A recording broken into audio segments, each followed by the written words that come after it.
I don't know. Yeah! All right! But the truth is, you just can't get enough of sunken treasure. These divers believe they are about to find a mound of gold and silver and jewels from the Spanish galleon Nuestra Senora de Atocha, which sank in 1622. 47 tons of precious cargo went down with the ship. In the past 2 days, they have pulled about $1 million worth of gold from the wreck, and now everyone on these boats has gold fever. Bill Moore found his first gold bar yesterday. You can't go wow underwater. Oh, right? sure can. Yeah, you scream. Yeah, you just scream and it all comes up into bubbles. They've been looking for treasure from the Atocha for 16 years, and they have found a lot of it. But yesterday, divers found a wooden marker they believe was placed there by Spanish treasure hunters hundreds of years ago. The crew thinks this is where the mother lode lies. While today's jackpot was emeralds, success here is measured in gold. You got to get one of them big bars to get any attention here. There are a lot of optimists here who believe $340 million worth of treasure will be found any day now. There's a saying on these boats, today's the day. I bet there's more down there. There's got to be more. Richard Schlesinger, CBS News, off Key West, Florida. Where's the other piece? And that's today's day with the CBS Evening News. Dan Rather.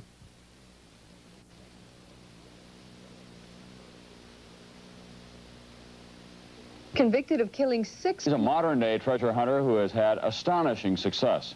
And as Kenley Jones tells us tonight, Fisher now believes that he's about to make a huge score.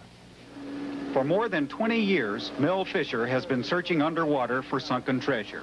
He believes now that he is closer than ever before to making the big strike. This past weekend, divers working for Fisher recovered gold bars and other valuables worth about $1 million from the ocean floor off Key West. That's where the Spanish galleon Atocha and her sister ship Margarita, bound from Cuba back to Spain with treasures from the New World, sank in a hurricane back in 1622. Fisher has already found gold, jewelry, and other artifacts from the two vessels worth between $70 and $90 million. But the Atocha and the Margarita were carrying treasures estimated to be worth $400 million. That's why Fisher and his colleagues are excited by yesterday's find of a piece of timber from the Atocha, because that could mean they have found, or are near, the spot on the ocean floor where the hull of the ship lies buried, and where the main treasure lies buried with it. We're probably getting into the edges of the big pile that we've been looking for 16 long years. That's a gigantic puzzle to solve, and been working on it a long time. I understand they're bringing up emeralds today? Yeah, I just heard that a few minutes ago. I got to get back out there. Through the years, Fisher has had to fight the elements, poachers, and the state of Florida in order to keep most of the treasures he has found, and for which he searched so long and so hard.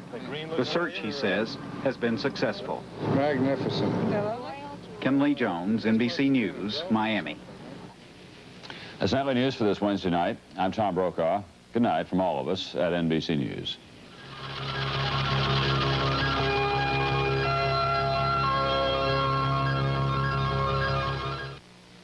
Tonight, the Atocha went down in the early 1600s, laden with gold, laden with emeralds. These ships are sitting over the top of the place we believe the Atocha went down. The spot was marked by a buoy, a piece of the spar. That spar was dug up from the mud in this very spot, as were bars of gold, as were bits of emerald. Those dug up just this morning. The people on board these salving ships are excited. It took me about, I don't know, 20 minutes, I guess, 20 minutes, 25 minutes to dig it out. It was about 2 foot down into the mud. You can't see anything once you start digging. It's all rough and everything, so digging down in there, you finally feel something. And as soon as I felt it, there was no doubt it was gold. It was only a matter of how big a bar it was. It's not just excitement. There is some archaeological value to everything that's being found here. After all, it went down 350 years ago. The gold is nice, but to find any object that's made by a human being that's 350 years old and nobody's touched it in 350 years is a definite unique experience. Kincaid's sentiment is echoed by other members of the crew, but I can say the excitement here is what is carrying the day today. What do you think, Mel? Look at that. Fantastic. Jeez. do they get it out? Underwater. They dive approximately 45 feet down in the murk. They've just blown the sand away from a hole where they believe some of the artifacts rest. More gold bars, possibly more emeralds. They blow it away and it turns the water to mush. If you think it's overnight, for the Atocha, it's taken 16 years. Peter Lundquist, News Center 7. Gold and silver scattered across the sea bottom. Lots of gold and silver over the weekend, and today, emeralds, 16 rare gems, and a piece of wood from the ship, leading the crew to believe they are near the main body of the treasure ship. Still ahead tonight, Dolphins talking to his crew found $2 million worth of gold and other jewels. The former chicken farmer feels that he'll soon hit the jackpot and find the ships with a $400 million booty aboard. Fisher's treasure hunt has been costly. In addition to years of legal battles, an accident a decade ago took the lives of 4 crew members, including his son and daughter-in-law. And that's our latest news update. A full hour of news comes your way. Fraser says Mel Fisher got real lucky last week, and now his gold fever is spreading. It's all carved. They're beautiful. Even before this week's big jackpot, enthusiastic tourists weren't hard to find around Mel Fisher's Treasure Museum. But once news and pictures of gold bars, emeralds, and silver worth millions of dollars hit the national airwaves, things livened up a bit. We read it in the paper, sure. You had to come check it out. You bet, you bet. It was very interesting, and my husband's still in there. He's the one that's interested. Even natives who've seen Fisher and his crew treasure hunting for years are swept up in the excitement. The Key Westers, as I said, they were just thrilled besides themselves because they have never seen a find like this. They didn't expect it to come up at this time. I'm sure they just saw the divers go out every day and thought, oh, is this going to be another day? And nothing come in with them, and they were really surprised. More than ever before, 64-year-old Fisher believes this is it, that he's right on top of the big stash of treasure that sank with the Spanish galleon Atocha back in 1622. I think could be today. You know, I got a feeling today's the day. And you said, I think today could be it. What is it? Well, it's a big pile of treasure. 47 tons of silver bars, tons. Fisher's not the only one feeling gold fever in Key West. His crew can feel it in their bones, too. After 14 years of sticking with her boss, Sherry Culpepper can barely contain her enthusiasm. It's finally paying off. There were weeks that Mel couldn't afford to pay me my $75 a week. I was a tour guide on the old Spanish galleon, and he used to give me pieces of 8. Back then, they sold for about $100 each, but they didn't pay the rent. But I sold a couple of them last year for $1,200 each. Mel Fisher is living the life he used to read about as a boy, hunting down lost treasure in the Florida Keys. In a way, so are the natives of Key West and the dozens of tourists who flock through here every day, all patiently waiting by the sidelines for the day when the mother lode of the Atocha surfaces. In Key West, Vicki Frazier, Channel 10 Eyewitness News. An unwelcome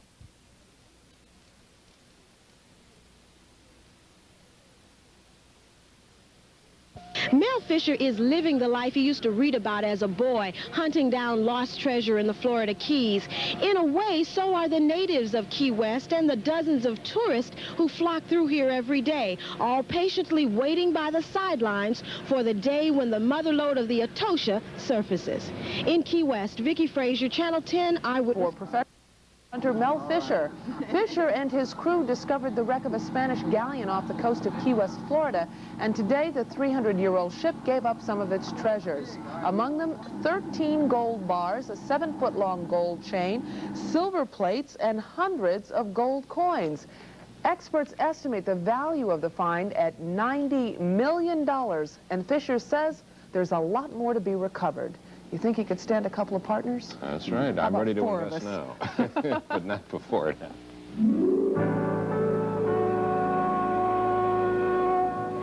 Nothing excites the imagination quite like tales of buried or sunken treasure. It still excites Mel Fisher, who has found millions of dollars worth of Spanish treasure over the years in the waters off the Florida coast, and who just this weekend found a lot more.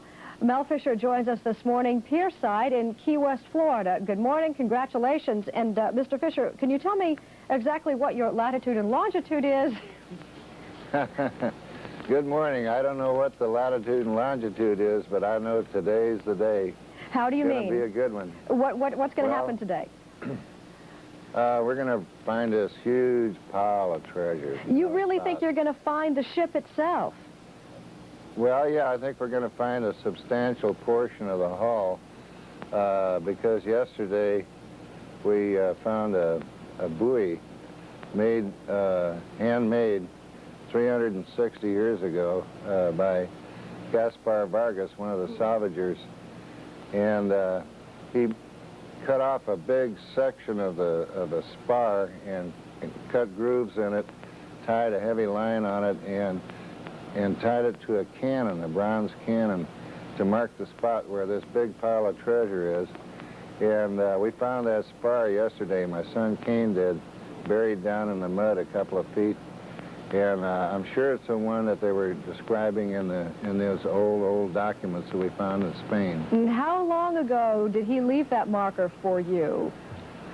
360 years ago. It doesn't have Mel Fisher's name written on it.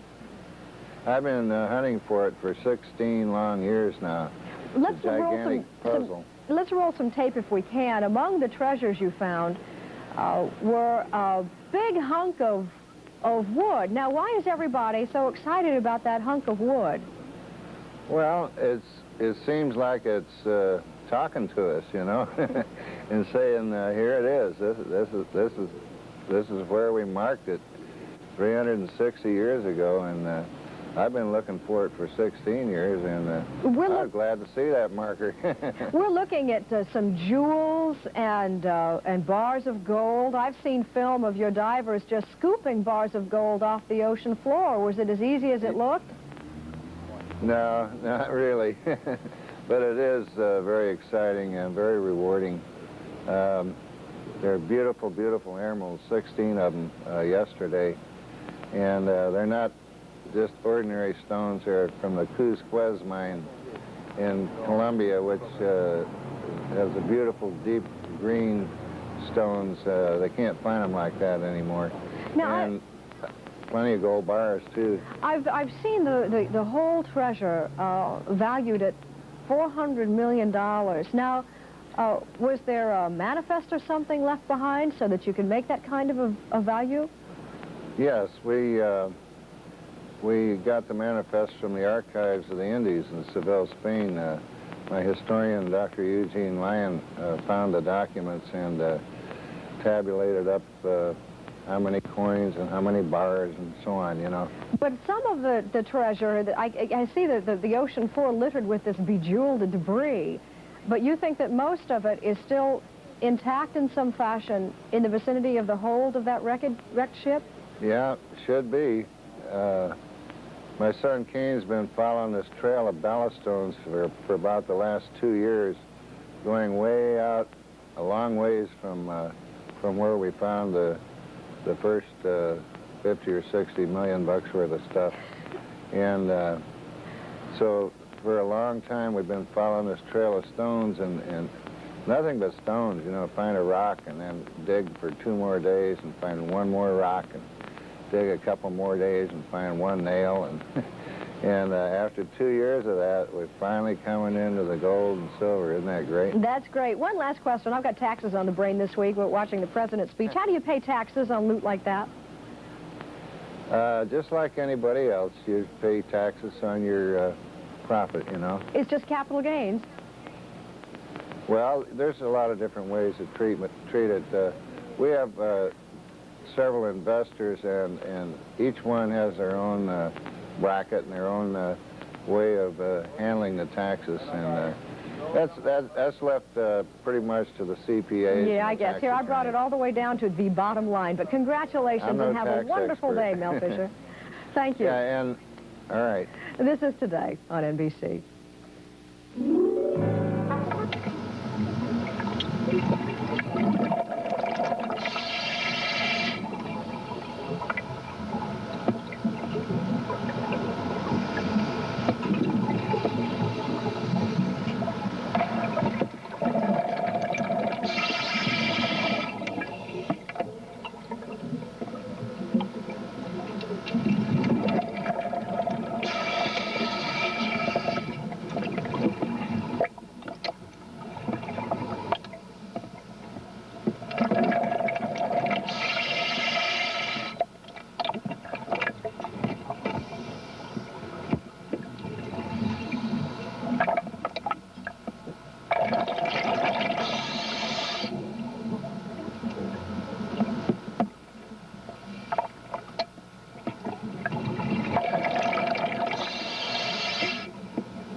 What'd you find? A screwdriver. All right. Where is? Yeah, they found him twice. Where is it? Oh, yeah, let's try to keep this within airsight. What is a happy Okay, come on up and start screaming. Yay! Did you find him? I found him. All right. There they are. All right. Let's see, Dave. Hold it right to the camera. Hold it in your hands. All right. I was giving up. I was coming back to the boat and I turned. Okay. Beating these bends. All right, come on up. Tank on your back. Put them right out. There you go. Beautiful. All right. That's great. You got him back. Now let's dig. All right, that's it. Point him towards the camera. That's it.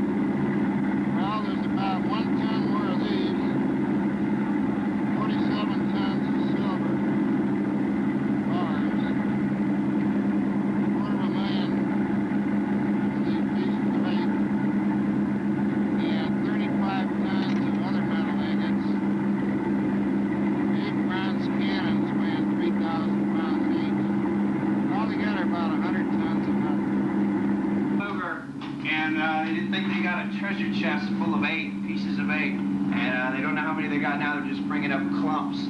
So we don't know what they got right now, but they've been bringing up everything out of this one hole. They're still working the same hole. See if you can reach somebody over there. Unit 11, Unit 11, Unit 4.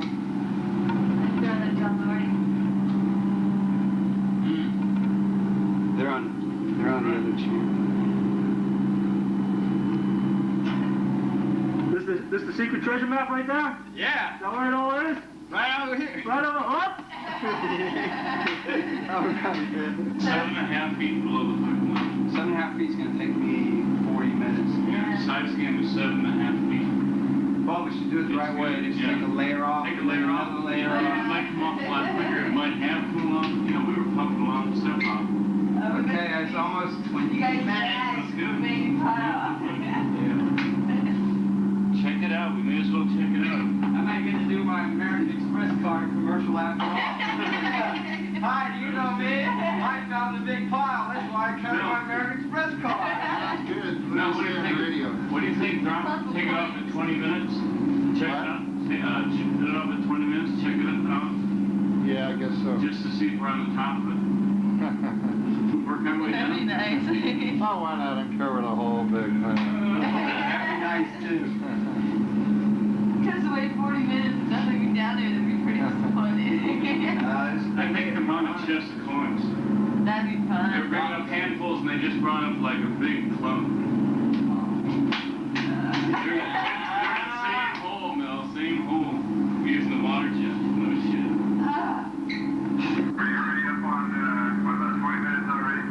Yeah, we're going to stop at 20. Mel, you want to keep digging? Yeah, we'll stop. Right now, we're backing down and we're going to do a little dusting and send someone down there. Listen what they got. Well, just go ahead and dust the same time and start now. Tell them to explain what they got. Yeah, roger that. This is swordfish. Oh, okay. Swordfish dig? Yeah. They're pulling up some more treasure, though. Got back up more. They're pulling up some more treasure. Look at that. All right.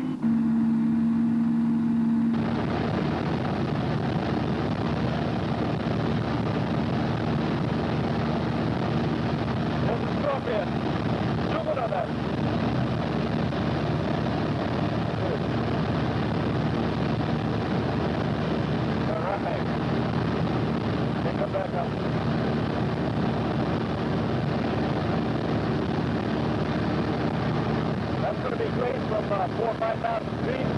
Be able to do down on it. Right there. Oh. Well, there it is. We should pick up the dollars.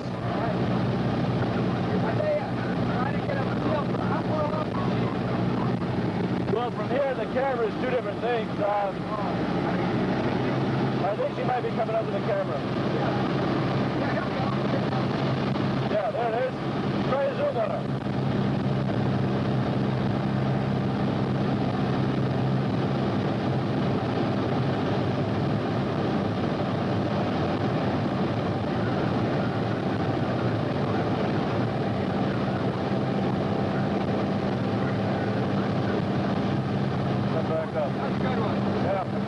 Yeah, we got it on tape this time. Try another pass from the west going east. One that we missed before.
It's 1622, and Spain is one of the most powerful nations on the face of the earth, but one overextended in defending new lands on distant shores.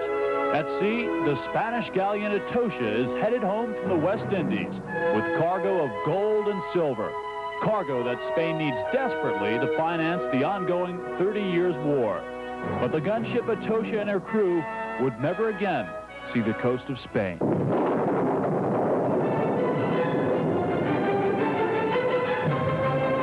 A treacherous hurricane tossed Atocha on a reef not far from the Florida Keys. She sank in 35 feet of water.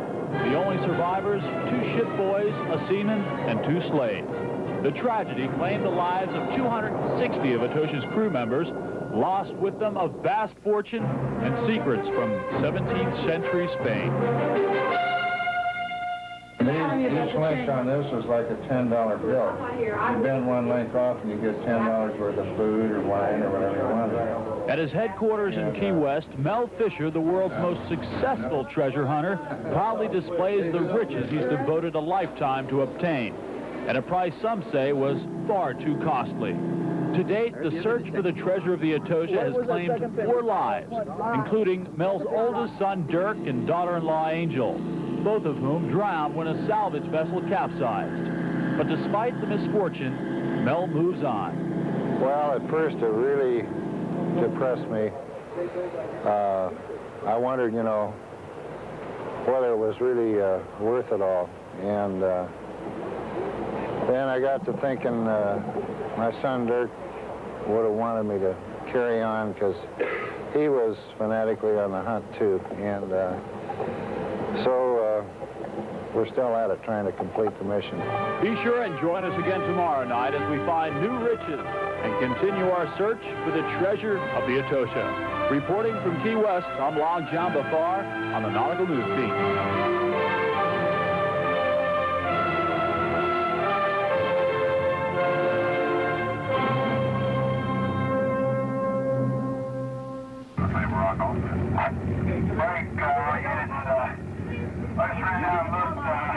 Mel Fisher's salvage fleet has grown considerably during the 16 years he spent searching for the treasures of the Atocha.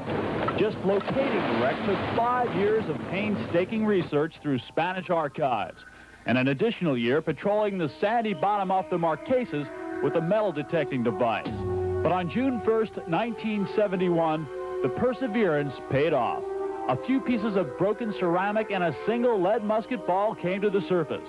All the proof needed to confirm the graveyard of a Spanish galleon. I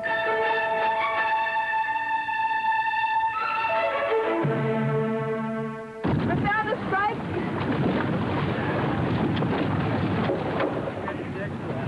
You found a spike? Yeah. We were digging. We never saw you down there. I kept looking. I saw the ridge. You're right over here. You're on the far side of the ridge? Yeah. Since that joyous day in June of '71, more than $60 million worth of gold and silver artifacts have surfaced. And as incredible as that sounds, the theory is the trail of treasure already found will eventually lead to an even bigger pile. And we might all of a sudden curve. We're still working what we propose to be the trail. We'll be cutting across it. Hopefully just keep picking it up. And that's what you have to do, keep picking up the trail. And then at the end of the trail, though, should lie the main pile. Should. Still, some wonder if there really is a big pile. But not Mel Fisher. He knows it's there. Yeah, it's got to be 16 years now I've been searching for that big pile of treasure, and looks like we're hot onto it now.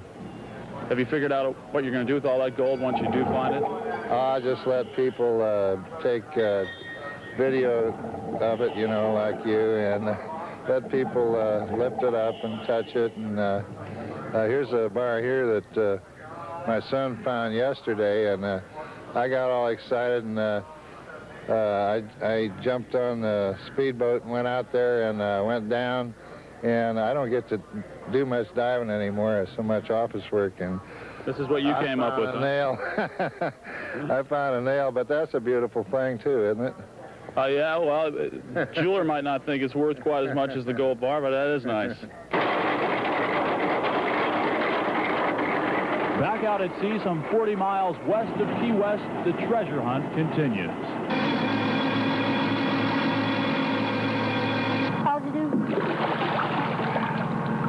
Well, hello. Couple of bullets.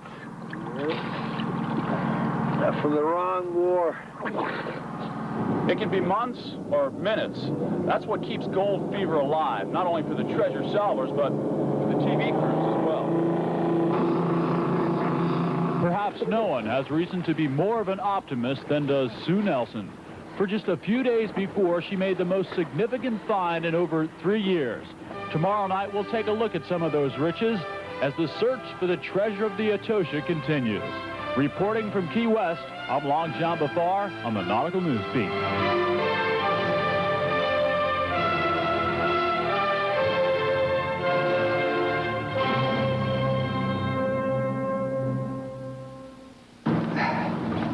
Hello there.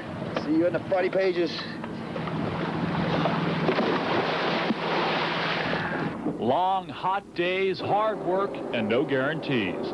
It's all a part of the glamorous profession of treasure hunting. More than 1,000 days had come and gone aboard the 165-foot salvage vessel Sabre Rock with no finds. Still, the routine stayed the same. What we do also is after I blow for like 10 minutes at high RPM, I throttle back and just dust with an idle. And that clears the water, like the current will help carry it off. And then we wait. The guys that are going in the water will wait a few minutes and let it clear, and then we'll jump down on it and dive in the hole. The holes blown open by the prop's backwash are carefully searched with the latest in electronic metal detectors. In the event a positive reading is given off, the divers begin the often tedious task of digging through the rock and shell-filled bottom. Oftentimes, a possible big find turns out to be bomb fragments, bullets, or other such non-treasures. But on May 26, 1985, a routine dive produced the most significant find in over 3 years. It's a quiet day. I didn't want to dive at all, and we've done a couple holes, hadn't found anything except for some bomb fragments. And Ed, our captain, said, "I think this is a good hole." I dove down into the hole, and I was just looking for the other diver that was down there. I looked down to the side, and I saw this long, skinny thing. It was yellow. I was like, what was that? Almost my detector went off. I swam to it, and it was a long, skinny gold bar. I kicked my feet again, and there was another gold bar. And I kicked again, and there was 2 more gold bars. I couldn't believe it.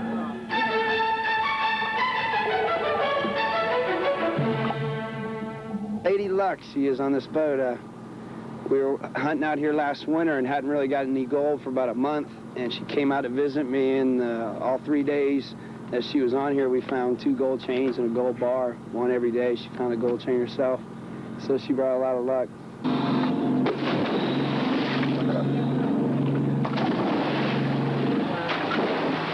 The treasure salvers were on a hot streak, and nearly every dive brought up encouraging finds.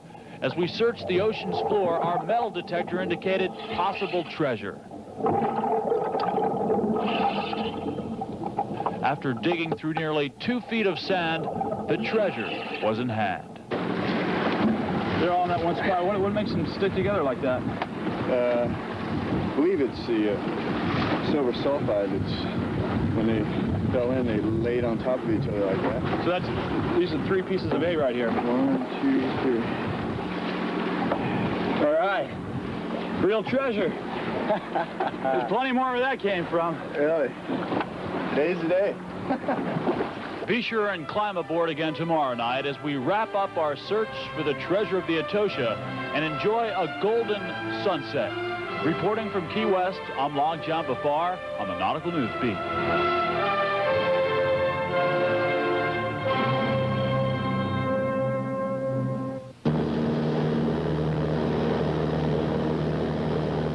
Somewhere between here and those other boats there, there's another 47 tons of silver and gold. You can see some of the holes we've dug right below us here. Many have been lured by the power of gold, but few have been able to pursue it. Then again, sometimes the temptation's just too strong to resist. They're a unique breed, those willing to forsake the security of a steady job to follow a dream. And regardless of the chance for success, refuse to surrender that dream. Richard Balsamo is a member of that breed. He got involved in treasure hunting 12 years and countless dollars ago, but insists the thrill of uncovering a piece of history is paid